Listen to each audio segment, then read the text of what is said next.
Mas kontrobersyal. Hindi ako ang ina! Kapatid lang ako! Mas pinainit. Wala siyang kwenta ka ba? At mas pag-uusapan. Nahuli ko ang boyfriend ko at ang ate ko sa kwarto! Mga sikretong dito mo lang mapapakinggan. Top Secrets. Top Secret. Top Secret. Top Secret. Hi Kabisyo! Welcome back to the program Top Secrets. At meron na nga po tayong another caller sa kabilang linya at sana hindi niya na tayo bitawan. Hello, magandang gabi. Hello, magandang gabi po. Pwedeng malaman kung anong pwede naming itawag sa'yo?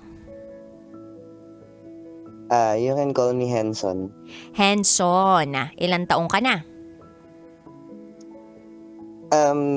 Pa 27 sa 8 days. Uy, Siguro. advance happy birthday sa'yo. Hindi ka pa sure Thank kung you. anong birthday mo, ha? Okay. Sang lupalop ka naman galing, Henson? Taga Cavinti, Cavinti. Laguna. Oh, Cavinti, Laguna. Okay, sige. Henson, 31, tama ba? 27. Ay, sino yung 31? Ako pala yun, charot, darat. Henson, 27 from Laguna. Ano ang top secret mo? Well, nagkaroon ako ng one night stand experience. Yan. Nagkaroon ka ng one night stand experience. Kailan, saan, kanino, at bakit? Well, I met this girl through a dating app. So, tinay ko lang siya out of... Siguro, namimiss ko lang yung may kalabingan, ganun.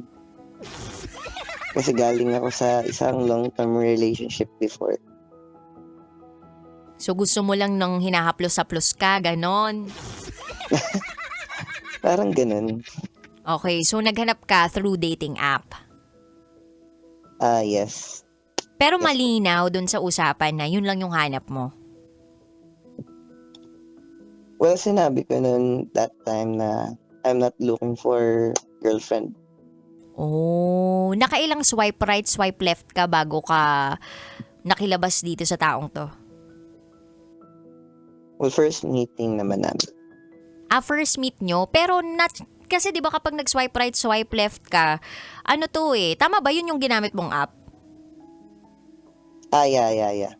Okay. Di ba medyo madami-dami pa yung munang masa-swipe right mo, swipe left mo. So, medyo matagal ka na bang gumagamit ng dating app na yon bago ka nakipagkita dito sa babaeng to? Hindi ko na sure kasi medyo matagal na din. Medyo matagal na. And you've met ladies prior to this woman. I think 3 lang ata. 3 persons lang. or 3 people. 3 people lang. Okay. So, etong babaeng to, babae bang pinag-uusapan natin? Yes po. Siyempre, mabuti na malinaw, di ba? Malay ko ba? Okay. Henson, so, paano mo naisip na, eto na yun, makikipag one night stand na ako dito. Bakit hindi na siya nasundan? Di ba normally, pag ganyan, pwede naman yung parang, may susunod pa di ba? Ano po kasi, siguro out of spontaneity, ganun. Hindi na siya nasundan kasi it's not really my thing. Parang, alam mo yun, I just did it for the, experience. For the experience, for the feeling na gusto mong maramdaman uli. Parang Nasatisfy ganun. ka ba? Oo naman. Part naman na nandun, pero iba pa rin talaga pag mahal mo yung tao. Saan mo ba siya niyaya? Well, kumain lang kami initially, pero one thing led to another. Ganyan. Ano? Hindi ko alam yung ganong klaseng English. Kumain lang kayo tapos kinain mo yung pagkain na nandun na sinarve. Oo, parang ganun. Nagkamabutihan, nagkausap about life in general. So, nung Tapos, mismong first meet ninyo, may nangyari agad? mm Ay, napakahusay. Paano mo niyaya ng ganun? Ano lang din medyo sabi niya sanay na din daw siya sa ganun. So yung girl naman, yun lang din naman yung hinahanap sa mga nami-meet niya sa dating app. Maybe. Bakit? Feeling mo nagka-feeling sa'yo?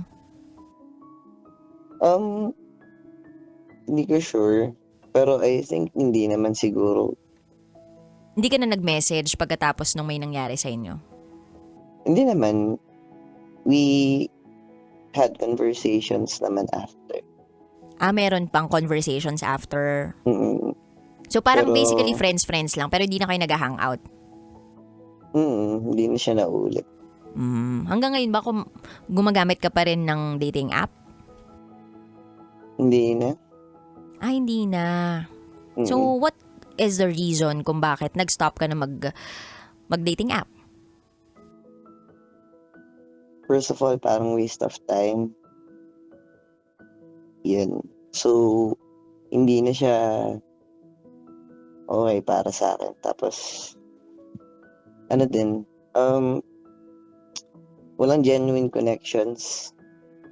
Which is, siguro yun yung mas nagmamatter na sa akin, sa edad kong. Hindi na para maglaro, ganyan. Time na para magseryoso. Well, I think depende talaga sa intention mo and intention ng tao. Kasi there are some couples naman na ipakasal na because of dating app, no? Pero kanya-kanya lang talaga yan. Anyway, we thank you so much, Henson, for sharing your top secret to us. Sana kahit papano merong natutunan yung mga kabisyo nating nakikinig ngayon na kung gusto nyo ng ganun, mag-download na kayo. Charot! Okay, pero thank you, Henson. Mabuhay ka in advance. Happy birthday to you. Kung gusto mo ng babaeng pangseryosohan, no? Pwede ka namin ipanawagan. Hello, sorry. Tawag tayo sa Putol-putol. kabilang linya pala. Charot. Hello, Henson? Hello, Henson? Nandiyan ka pa ba? Hello. Nandiyan ka Dito pa? pa? Actually, Sorry, nagputol-putol kanina. oo nga kasi Hindi ko tumawa ako ng narinig. malakas. Pero thank you so much for sharing your top secret. May idadagdag ka pa ba dun sa top secret mo? Kasi hindi na tayo naka-ere sa radyo. Pero naka-online tayo. Well, nangyari din kasi yun. Kasi nga, yun, naghanap ako ng lambing. Pero, hindi rin. Alam ko rin naman sa sarili ko, hindi tama. Yeah. Yun naman, dahil, siguro nga na, na-miss ko lang yung feeling na may care, ganyan. Hindi, tsaka alam Kasi mo, ano ka naman single ka naman 'di ba? Kumbaga, kung papayag yung taong dinidate mo na gano'n ang setup, bakit naman hindi? I mean, kung pumapayag siya, kasi alam naman niya yung sadya mo dun eh. So, I think wala namang masama, basta single ka. Yeah. So, nung in-stop mo, paano ka na nakikipag-date ngayon? Well, wala na. Ano na lang. Siguro yung mga friends na lang talaga na nag-stick throughout. Kasi hindi ko na talaga siya ginagamit at all. So doon ka na lang nakikilabas.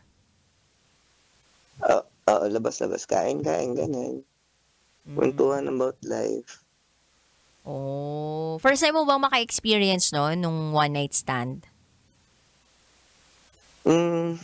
Yeah. Parang ganun. Ilang years mo kayo nagtagal nung ex mo? Parang Katniel, ganun. Ay, ang Ganda. tagal nga. Grabe ha, ang tagal nun. Yes. So, kung ganun katagal, 11 years ba yun? Tama ba? Around that. Oh, 11 years. Ilang buwan na kayong break? Last year Uy, 2 years ago na. Anong reason of or breakup? last year. If you don't mind me asking.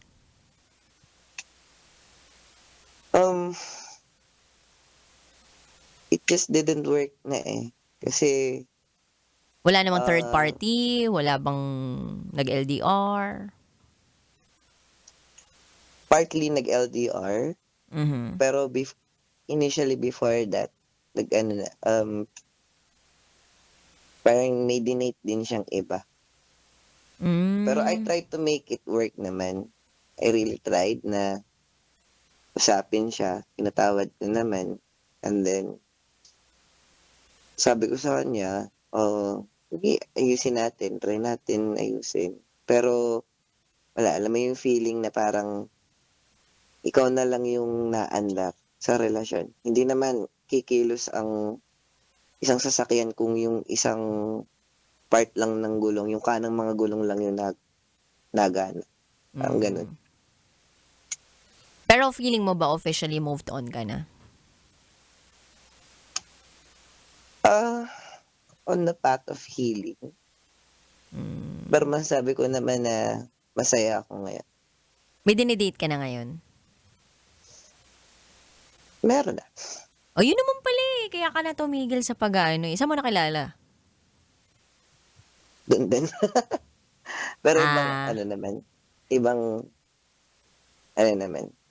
Ibang app? Something like, May swipe right, swipe left? yes, pero iba. Facebook? Dilaw, Hindi ko tanda. dilaw o Hindi ko asul? tanda eh. Di mo tanda. Hindi mo lang gustong sabihin. Magkaiba yun. Anyway. Oy, thank you so much Henson, for sharing your top secret to us. Mabuhay ka. Thank you. Ingat. Okay, thank you po. Ingat. Idol kita, idol. Since Salamat. 2013 ata, 2014. Oy, thank you Ng ha. radyo nun. Thank you. Sana makabisita ka dito sa loob ng booth. Walang problema pag may time. Okay, thank you. Bye. Bye. Kailangan pa bang i-memorize yan? Love Radio. Basic!